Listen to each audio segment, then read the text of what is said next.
I think that as a society, we are slowly becoming more and more open about fertility issues. But there is one part of this journey that I feel isn't spoken about enough, that seems like the last area that we don't want to discuss, and that is donor conception and surrogacy. It's something we're not given a lot of information about. And if you're at the point in your own journey where this is something that you need to consider, it's hard to know where to turn. On today's episode, we are speaking with an expert in donor conception and surrogacy. So if this is something that may be a part of your journey either now or in the future, keep listening.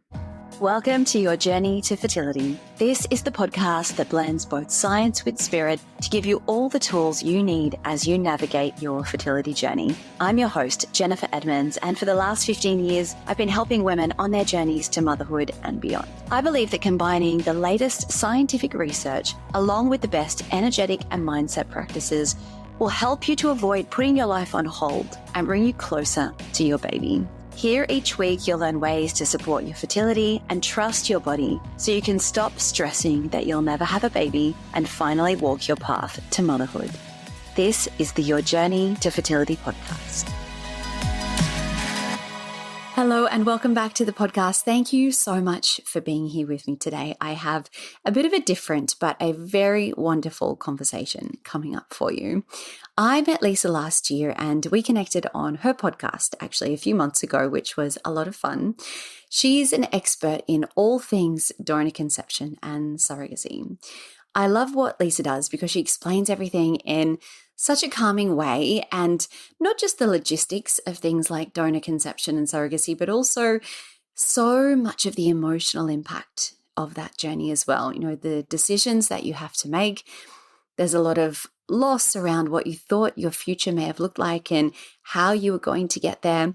There's also, we find a lot of shame around using donors, and do we tell people? Do we tell the child? Where do we sort of draw that line? And it's a really tough one to navigate. So I thought she would be a fantastic person to bring onto the podcast and speak about it today. So Lisa Schman is the founder for the Center for Family Building. She's been working as a licensed therapist for more than 2 decades, and she's currently the director of mental health services for reproductive medicines in Connecticut. She's also a consultant for schools and corporations, and she was chosen as a surrogacy expert to testify to the state Senate committee on the subject of legalizing compensated surrogacy in New York. So she knows her stuff. I was told several times by doctors that I needed to consider an egg donation when I was on my own fertility journey. And it is something that, you know, you hear and you think, okay, wow, like, where do I even begin with that? And is that the path I want to go down? And do I now need to give up on, you know, having my own genes be a part of this baby? There is so much to consider when you're told you need an egg donor. And it's not even legal or easy in all countries. You know, we find that so many people need to fly around the world in order to make this happen. So if this is something that you think you'll ever need to consider in your own journey, then this is the conversation you need to hear. Here's Lisa. Lisa, welcome to the podcast. I'm really excited to have you here today because we're going to be speaking about something that I haven't really covered on the podcast before, and it isn't something that I have had a lot of personal experience with, but a lot of my students go down the donor route. So it's going to be really fascinating to get your insights. So can we start off? I would just love to learn a little bit about you and how you came to doing this work. Okay, so there's 2. Well, first of all, I want to say thank you so much for having me here. It's always such a pleasure to see you, Jen. And I'm so fond of everything that you're doing. And I really appreciate all your hard work and all your insights. So thank you for making me a part of this. I really appreciate it. And I think that's kind of a 2-part question. So the first part is how I got into the fertility industry. And what happened was I was going through fertility treatment myself. And my doctor said, and I was a therapist in private practice, and my doctor said, you know, we need more therapists in this industry. And of course, this was, 30 years ago. And he said, do you want to go to the American Society for Reproductive Medicine's conference and learn more about it, which I think all therapists should do, to take all the courses and do everything and see if you like it. And I loved it. And it was fascinating for me. But then the second part was how I got to the place that I'm in now, where I have my book and my podcast, and I feel like I've gained all these insights over the years. And the answer really is that after decades working in this business, so I've worked inside a lot of fertility clinics. I was last director of mental health services for a large fertility practice and also a group called Gay Parents to Be. So I've seen thousands and thousands of donors and thousands of recipients. And I hear over and over patients say the same thing to me over and over again. And when I respond to them, they say, "Oh my gosh, nobody ever said that to me. That's so helpful. How did you know that? We talk about it." And then the next person says the same thing. And I said, "This is amazing. Everybody's asking me the same questions. I'm just going to put it in a book." So that's how that happened. And so that kind of led to my podcast, my book, my membership platform that I have now, which encompasses my book, my podcast, and, a large community and lots of education. So that's really how I got to where I am today. Thank you for sharing all of that. And you have so much experience. And I'm just excited to dive into all of the different things that align with this idea of donor conception. So can we start by learning a little bit about what are the different donor types? I mean, we've all heard about donor sperm and donor eggs, but I think it goes a bit deeper than that. So what are some of the options that are available these days? So there's donor sperm, donor eggs, and then donor embryos. So in this country, we have hundreds of thousands of embryos that are frozen. This year, there was a live birth from a 31-year-old embryo. And last year, there was a live birth from a 27-year-old embryo and a 23-year-old embryo. So when people think, okay, well, my donor has donated many times before, they don't only have to count on those siblings, but also all the frozen embryos that people have when they start to create embryos to build their family and they're not using them all, right? Because people naturally want to get pregnant. And so they make lots of embryos. And then they say, okay, we'll put them in storage. We'll think about them later. And even if they're very scientifically minded, they're going on with their life and they're getting the storage fees and they're thinking, well, maybe it's just a ball of cells. I'm not really thinking about it as a person, but that's okay. I'm going to leave it. Maybe I'll donate them. Maybe I'll let them expire. And then a few years later, their children are running around the house and they're thinking, wow, these are genetic siblings to my kids. I don't know what I'm going to do with them now. And so they just wait and wait and wait. So we have hundreds of thousands of embryos. And sometimes people will donate them to other families. So I worked once with a woman who donated 7 embryos to 7 different families around the country. Yeah. So people donate embryos. So in this country, we have donation of embryos and we also have embryo adoption, which is very different. Embryo adoption necessitates a different way of thinking. So for people who are very right-wing Christian minded, that may be a choice for them, but that's really the only choice for them because that embryo then is treated as a person. So you have to go through a full adoption process, have a home study, do all of that. And you're really saying that this is a human being. And of course, then they're only going to accept Christian heterosexual couples. That's it. You can't be single or gay. And then you have adopted that embryo. And most of these groups are affiliated with Christian right-wing groups that use this information as a backdoor way to get information into the political system, trying to justify the need for personhood laws to say that embryos are people. So unfortunately, that's really where we are with embryo adoption. People think it's the same, but it's not. Embryo donation is really what we want to think about using. And it comes with a whole host of new issues and things, which I'm sure we could go into a big tangent on. But yes.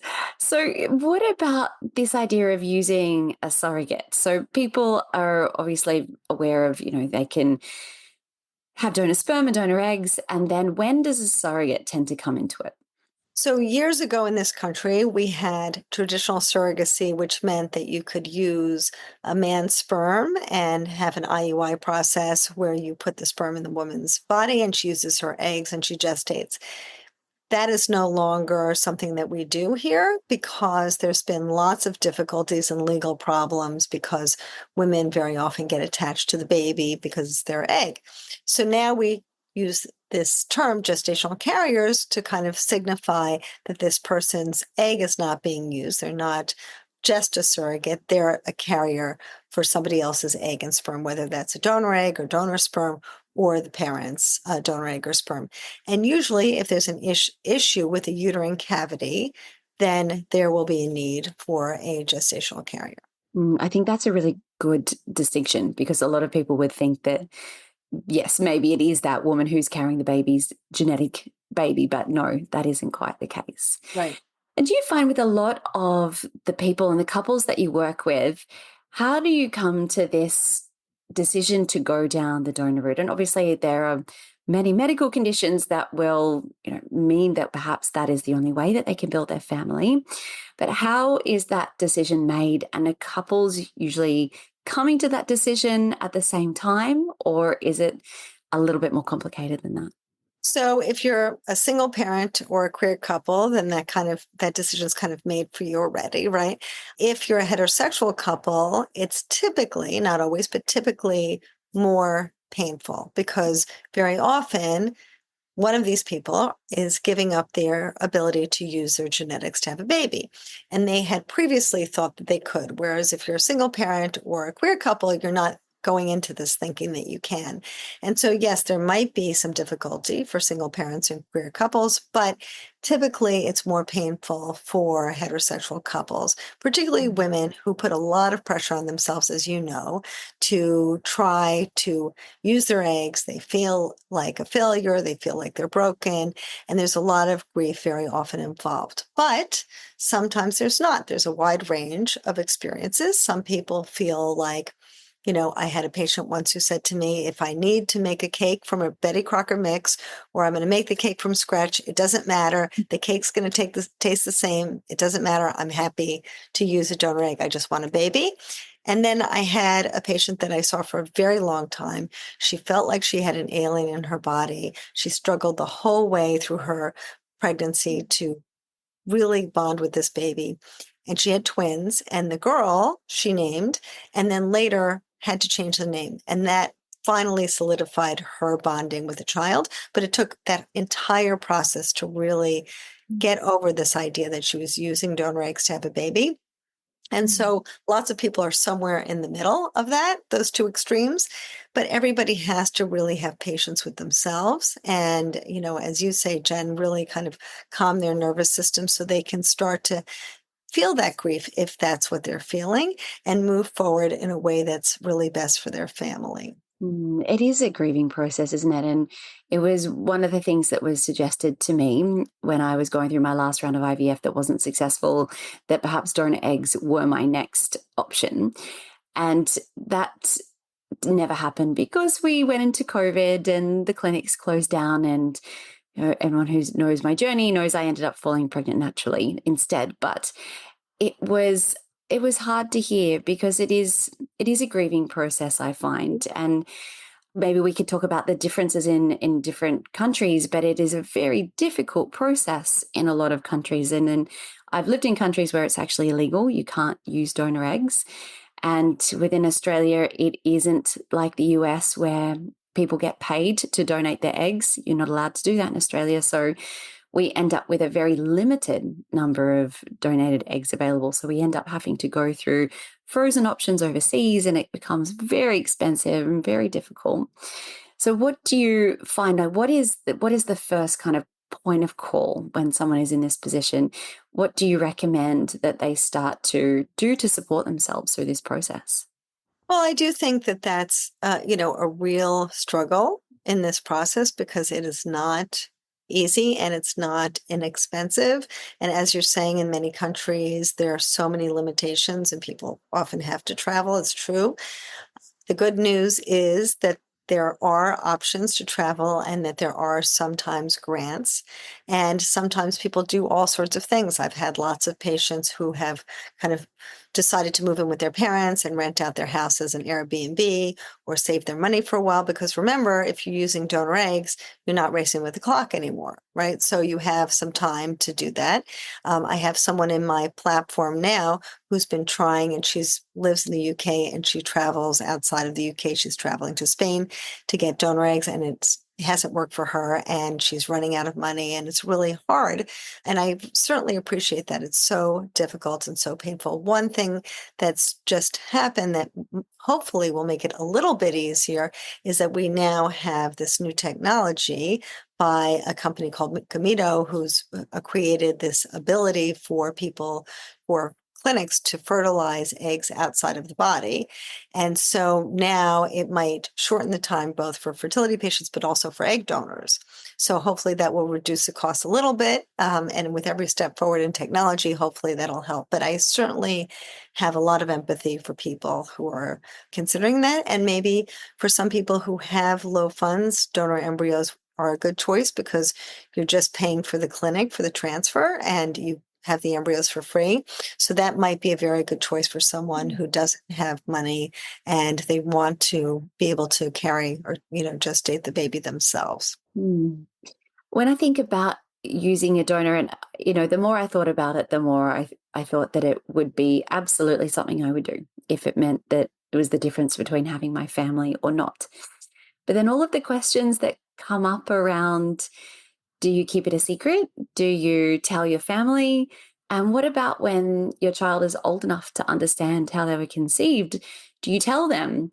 So, what do you find that people often do? I mean, it's going to be very variable depending on that person, but how do you make these kind of decisions? How do you guide someone through that? So I think that's a great question and something that people don't really think about because, as you know, people are racing to have a baby. And so they're not really thinking about what is this going to mean, right? Here they are telling their friends and family, IUI is not working, then IVF is not working. Now, what am I going to do? I need to use a donor. Should I, shouldn't I?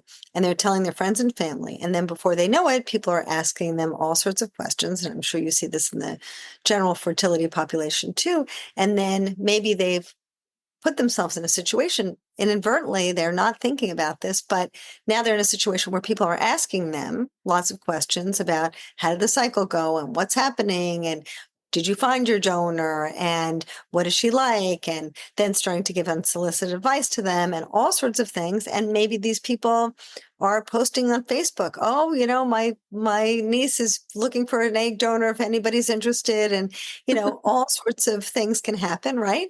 And some people are soapbox people. They don't care. They get up, on a soapbox and want to tell the world everything and they feel really comfortable being open about everything.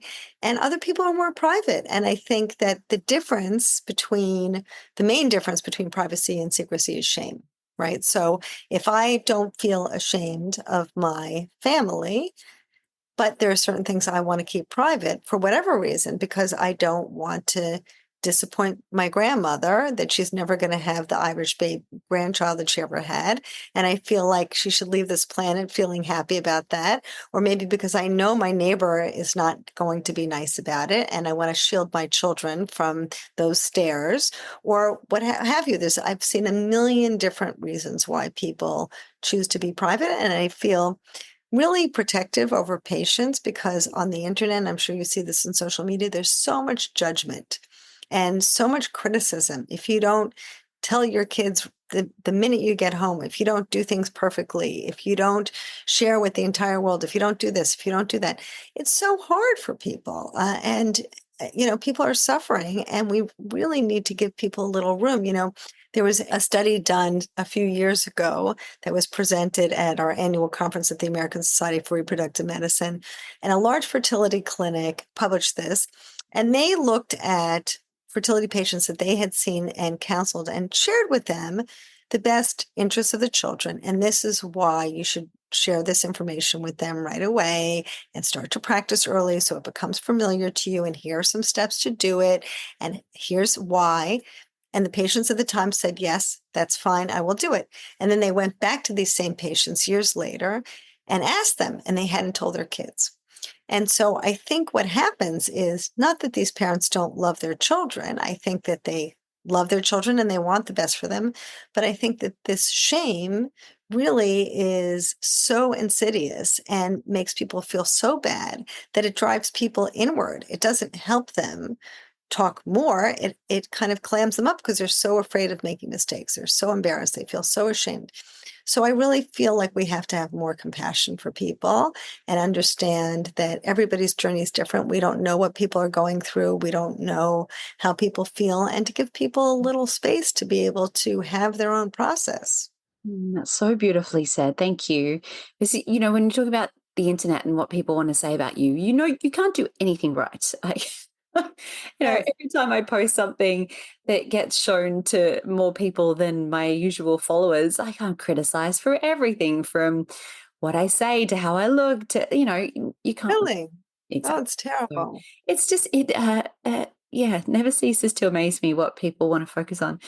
Anyway, Right. but you're right, it is so individual. And I love the thing you talk about, that difference between secrecy and privacy. Really, we do feel so much shame about this journey from such a young age. We're taught that our periods are gross and that we need to hide them away and we can't talk about sex. And well, it's no wonder that when it comes to building a family that we don't feel comfortable talking about these things. And especially when we go down these paths of non-conventional or Yes. assisted treatments as well. It is so hard.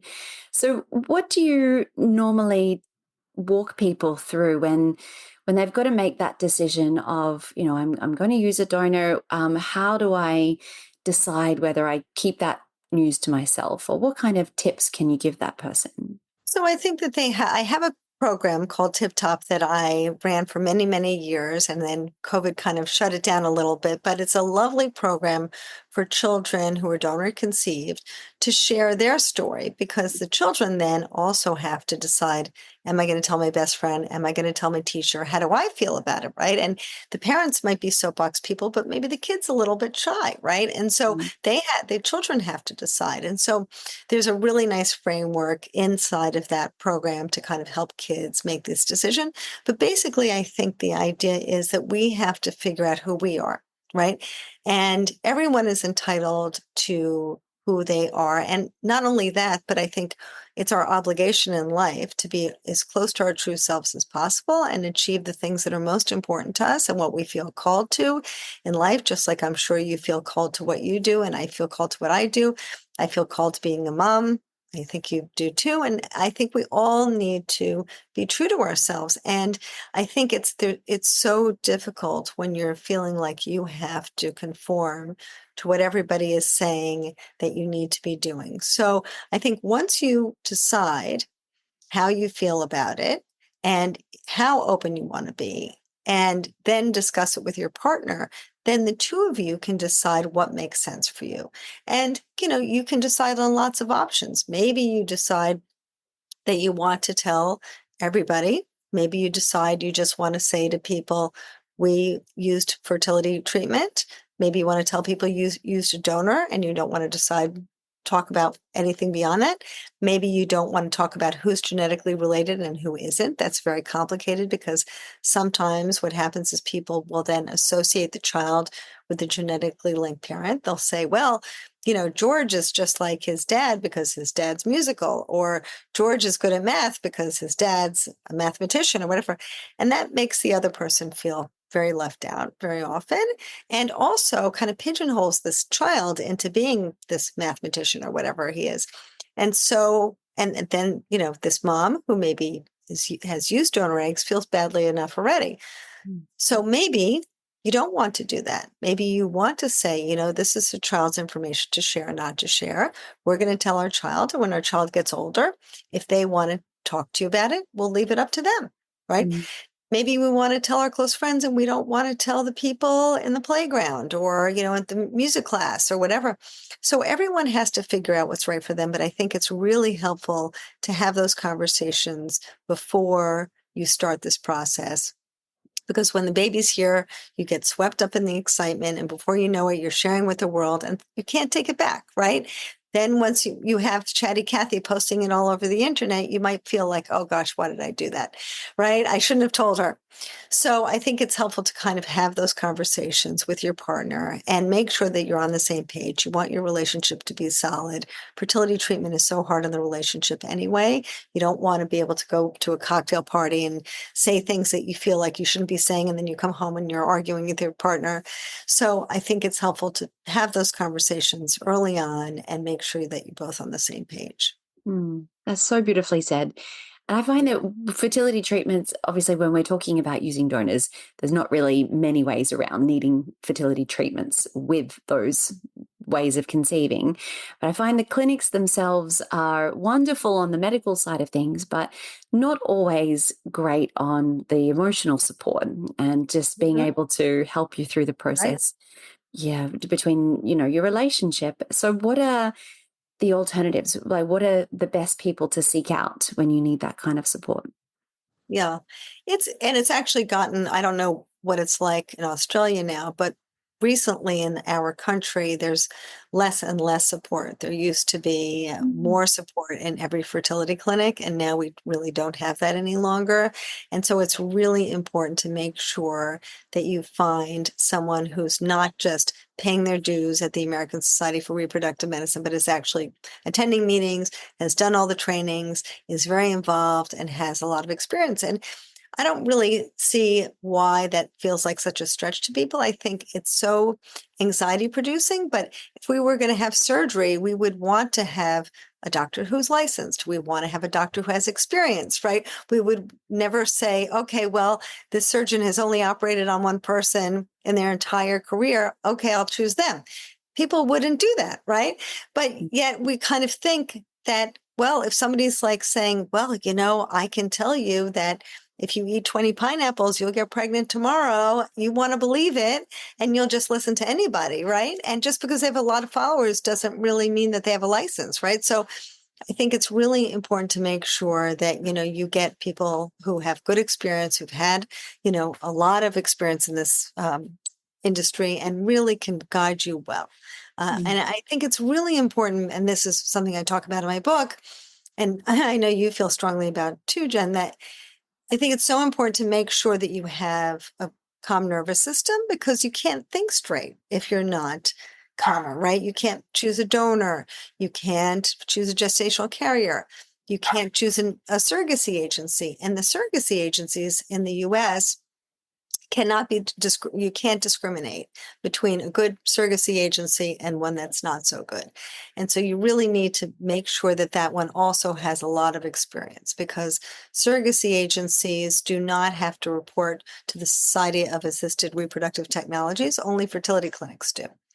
And so we cannot know if that surrogacy clinic agency is good or not. So the only way to know really is, have they been through everything? Are they around? Have they been around? Have they been through difficulties where maybe a gestational carrier is in a red state and she needs to have a termination? How did they handle that? How did they handle these legal problems? So it's really important, again, to have both the ability to calm your nervous system, but also the ability to get good information. And, Dr. Google did not go to medical school, as my friend Serena Chen said. That's such a good line. Yes, I love that. And so accurate, so accurate. Yes. Yeah. Can you tell everyone who's listening a bit more about your beautiful book? Why did you decide to write it, and what is it about? Oh, thank you. I really, as I said, I feel like there's been so many instances in my career where people ask the same questions over and over again. And one thing I can talk about, because there's so many things to talk about in my book, but one thing I can talk about that might be helpful to people who are listening is that if we think about people in the public eye, right? People who want to, let's say, find a donor who is like them. Let's say you look at somebody like Prince Harry. Prince Harry looks different than his brother. Somebody like our old president, Bill Clinton. He's a Rhodes Scholar, President of the United States. His brother's an alcoholic and can't keep a job, right? There's lots of people in the public eye who don't look or sound or behave like their siblings. And I'm sure lots of people know that that's true. And yet, when we choose a donor, we look at a donor and say, oh, we like their eye color, or they seem so sweet, or so smart, or so attractive, or so funny, or this person has dimples like me. None of these things are under our control. So why do we do it? Right? It's the same thing with fertility treatment, right? We know our hair gets gray. So we know that at a certain time, we're going to have to color our hair if we don't want it to go gray, right? But yet we can't accept that our eggs are going to get older, right? We just cannot swallow that information. So why is that? And I think it's because people get so stressed that it blocks them, right? They cannot think clearly. And so when you're not thinking clearly, you're not making the decisions you need to make. And so I have a framework for choosing a donor that kind of flips the script and helps people understand what are the things that you can control and what are the things that you can't control. Let's look at the things that you have control over first. And as soon as we can address those things, then we can look at the things we don't have control over. Because maybe for somebody, it's really important to have somebody from an Italian background because they have a long line of Italian people in their family and they want that. Fine. But let's put that to the side and look for the things that we have control over first and what's really going to be helpful in our child's health history. And then we've really done our best job in choosing our donor. Mm. That's so incredibly helpful, and things you don't even think about because, like you said, you get so caught up in the fear and the anxiety of, is this going to work? How much is this going to cost? And all of the, these little day-to-day things that we forget about the big picture, which is just so common in so many circumstances on this journey. It really is. Yeah, and it's so common. And I think what happens is when we're anxious, we reflexively will try to find whatever's going to ground us, whatever's going to make us comfortable, right? And so our body just wants to do that. So the first thing I might think about if I value intelligence is, oh, I want a really smart donor. Or if I value attractiveness, maybe, or if I really love that my mother played piano, I'm going to look for a donor who's musical, right? And so people, I think, will reflexively look for what makes them feel comfortable. And that's different for everybody, but usually it's not the thing that they can rely upon for the donor to give to them because they're not choosing that person. They're choosing their genetic background from the last 3 generations. They're getting their mother's dimples and their father's crooked teeth and their mother's bushy eyebrows and their father's music talent or whatever. They're getting all of these things inside the embryo and you don't know which ones are going to be expressed. So let's look for things that we can reasonably rely on, or at least put the weight in the category of what's in our child's best interest first. And then we can choose all the other things that are kind of gravy to us. Really well said. Can you tell us a little bit more about your business as well? What is your business and what is its aim? So, the Center for Family Building, we offer counseling and consulting and gestational carrier screenings and donor egg screenings. But I think it's really important to have an objective person do those screenings.